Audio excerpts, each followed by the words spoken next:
Halo Sobat Investor, berjumpa lagi dengan kami dalam program Ticker Talk edisi Rabu 15 April 2026 bersama saya Taufan Sukma.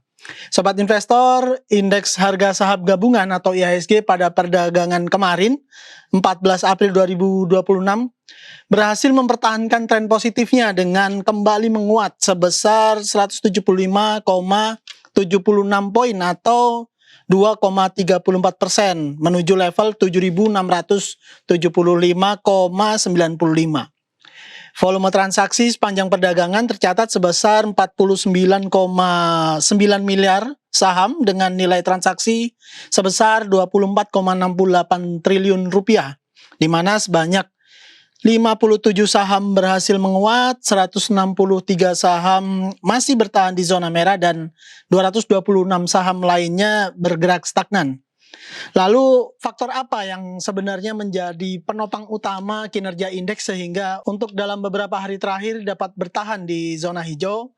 Lalu bagaimana kemudian investor harus mengambil sikap atau mengambil strategi untuk melihat kondisi pasar yang demikian ini? Untuk membahas hal tersebut, kita sudah tersambung dengan narasumber kali ini, yaitu Senior Vice President, Head of Retail and Product Research and Distribution dari PT Henan Putirai Asset Management, yaitu Mas Reza Fahmi Riawan. Selamat bergabung, Mas Reza. Iya, pagi Mas Taufan. Selamat pagi Mas. Masih dengan semangat menghijaunya indeks nih dalam beberapa hari terakhir. Saya semangat sekali dari beberapa hari terakhir minggu lalu sampai dengan kemarin. Baik. Nah, langsung saja kita masuk ke pembicaraan. Sebenarnya dengan kita tahu sebelum di periode sebelumnya indeks sedikit menguat, terus kemudian turun lagi karena aksi jual dan sebagainya. Lalu kemudian di akhir-akhir ini indeks berhasil bertahan dalam beberapa hari, bertahan di zona hijau. Nah, ini menurut Mas Reza sendiri faktor utama yang menjadi penopangnya apa, Mas? Ya, kalau kita lihat pergerakan indeks selama beberapa waktu terakhir ini, penguatan itu tidak hanya didorong oleh faktor teknikal ya, tapi juga kombinasi dari domestik terutama dan global yang mulai kondusif. Kalau kita mau fokus sama domestik, mungkin arah reformasi pasar modal mulai memberikan sinyal positif ke investor, Mas.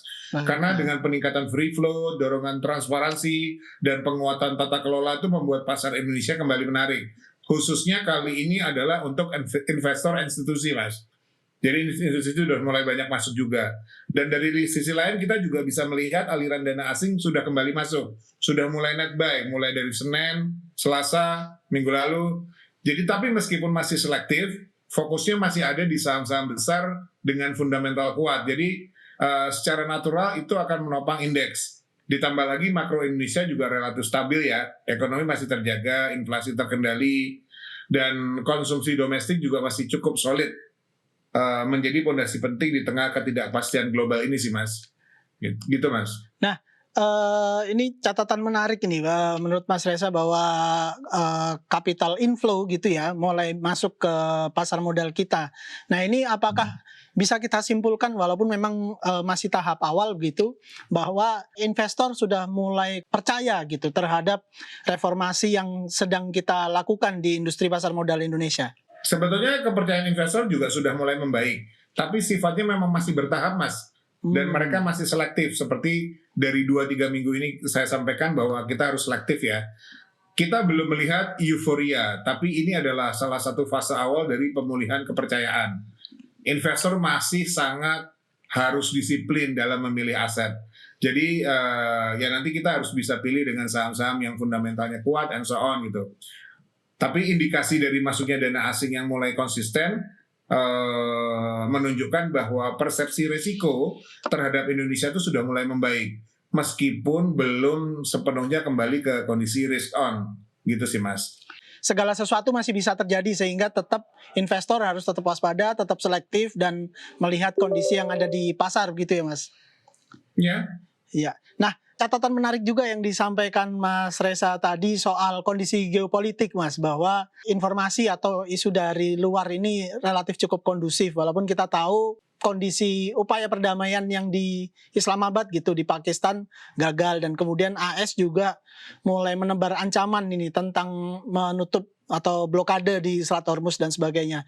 Nah, ini menurut Mas Reza sendiri, apakah kemudian publik global ini sudah cukup terbiasa gitu dengan isu-isu perang sehingga nggak meletup-letup lagi dengan kondisi yang seperti awal-awal terjadinya perang itu, atau seperti apa, Mas? Ya, oke. Saat ini tuh pasar itu bukan tidak peduli dengan situasi geopolitik, tapi lebih tepatnya tuh sudah lebih adaptif. Baik. Jadi kecenderungan bahwa resiko geopolitik itu sudah lebih dulu di price in oleh pasar. Jadi selama tidak ada eskalasi besar, dampaknya biasanya hanya pendek dan mereka juga sudah oke.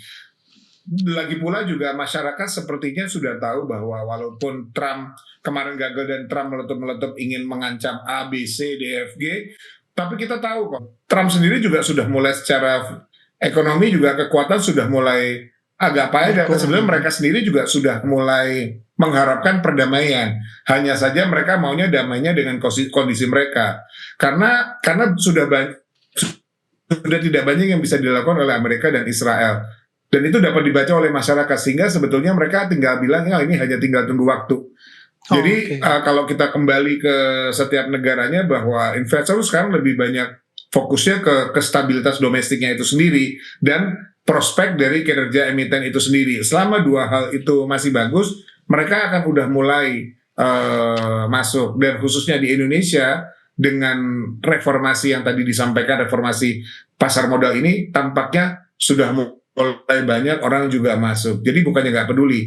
Bisa saja Mas, kalau besok tiba-tiba Trump ngomong ABC, ya mungkin akan turun dulu, itu hal yang lumrah. Tapi mereka sudah perkirakan, gitu Mas. Baik. Jadi tetap mencermati, tetap melihat perkembangan, tapi tidak terkaget-kaget seperti di awal dulu gitu ya Mas, bahwa justru betul. Potensi yang lebih dicermati oleh pelaku pasar lebih yang di domestik untuk mengejar stabilitas pasokan terus dan perekonomian secara stabil di domestik gitu ya.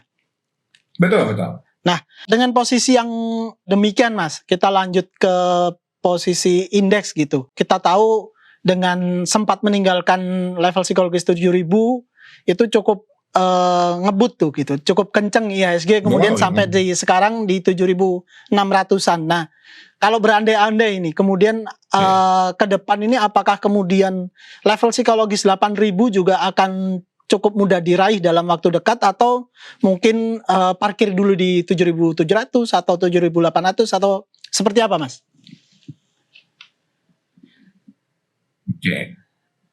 Oke, level 8.000 ini sangat kuat secara psikologis ya. Dan historisnya memang belum mudah untuk dipertahankan dalam jangka panjang yang sekarang. Tapi untuk menjadikan 8.000 itu level yang solid, pasar butuh beberapa hal. Contohnya adalah keberlanjutan aliran dana asing masuk.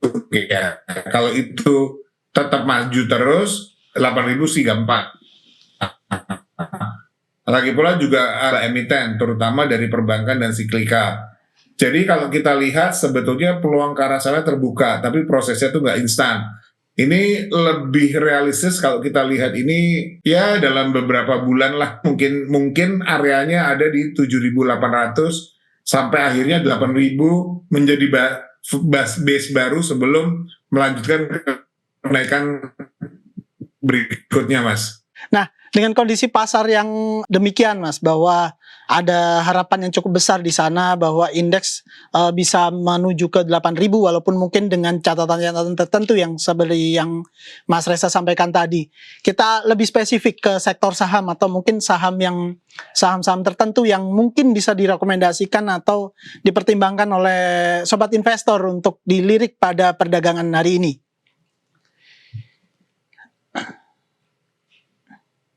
Mengejar semua sektor ya, tapi mengikuti rotasi yang sehat.